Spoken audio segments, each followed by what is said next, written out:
Sir ये save Aravalli करके हमने देखा एक कैंपेन चल रहा है जब से आप लोगों ने, आपकी कमेटी ने सुप्रीम कोर्ट में जो सबमिट किया है उसके बाद से ये एक विवाद सा छिड़ गया है, तो ये समझाएंगे इश्यू है क्या? पहला तो मैं आपको ये स्पष्ट करना चाहूंगा कि हम एक लंबे समय से ग्रीन अरावली वॉल के लिए कार्य कर रहे हैं और सुप्रीम कोर्ट में भी एक लंबे समय से पिटीशन चल रही है। अरावली रेंज जो है दिल्ली, हरियाणा, राजस्थान और गुजरात, ये 4 राज्यों में फैली हुई है। लगभग 1,44,000 स्क्वायर किलोमीटर के एरिया में सबसे पुरानी पर्वत श्रृंखलाओं में है और इस पर्वत श्रृंखलाओं में गांव भी है, कृषि भूमि भी है, शहर भी है, इंडस्ट्रियल बस्तियां भी हैं, रामसर साइट्स भी हैं, प्रोटेक्टेड फॉरेस्ट भी है, रिजर्व फॉरेस्ट भी है और हम पूरी तरीके से प्रतिबद्ध हैं कि ये जो पर्वत श्रृंखलाएं हैं ये हरी भरी रहनी चाहिए। इसके साथ ही इसमें एक प्रोटेक्शन के मानक भी तय होने चाहिए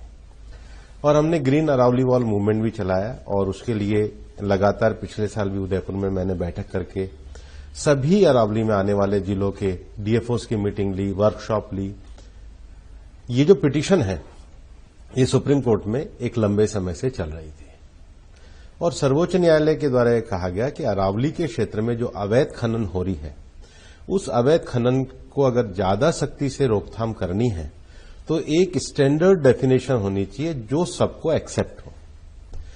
तो सुप्रीम कोर्ट ने कमेटी के निर्धारित करी जिसमें मिनिस्ट्री ऑफ एनवायरमेंट फॉरेस्ट के सेक्रेटरी भी थे,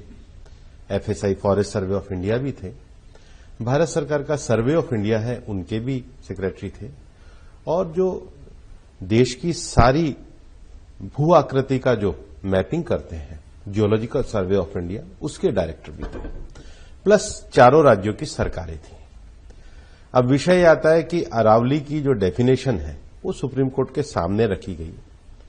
सुप्रीम कोर्ट ने अपने जजमेंट में 2 बातें कही जो लोग छुपा रहे हैं। पहला, सबसे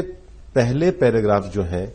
उसमें उन्होंने मिनिस्ट्री ऑफ एनवायरमेंट फॉरेस्ट के ग्रीन अरावली वॉल मूवमेंट को एप्रिशिएट किया